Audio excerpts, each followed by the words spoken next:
धनंजय मुंडे यांनी थेट शरद पवारांवर काही टीका करत प्रश्न उपस्थित केलेत। तुम्ही इतके निगरगट्ट कसे झाला, तुम्ही सुनेला परक का म्हणता, असा सवाल धनंजय मुंडे यांनी शरद पवारांना विचारलाय।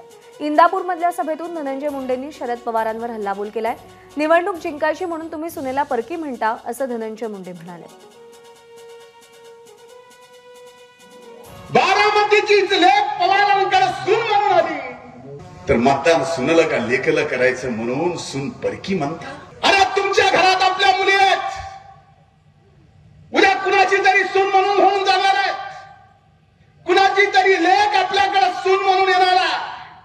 फक्त एक निवडणूक जिंकायची याच्यासाठी कोण जर आपल्या घरातल्या सुनाला परक्या म्हणत असेल, तर राजकारणात एवढी वाईट वेळ कुणावर एवढी वाईट वेळ जर येत असेल मत मागण्यासाठी, आणि ते एवढ्या उत्तुंग नेतृत्वाला, तुम्हाला हृदय जर असेल त्या हृदयाला संवेदना नाही काय? एवढ्या निगरघट्ट मनाचे तुम्ही झालात।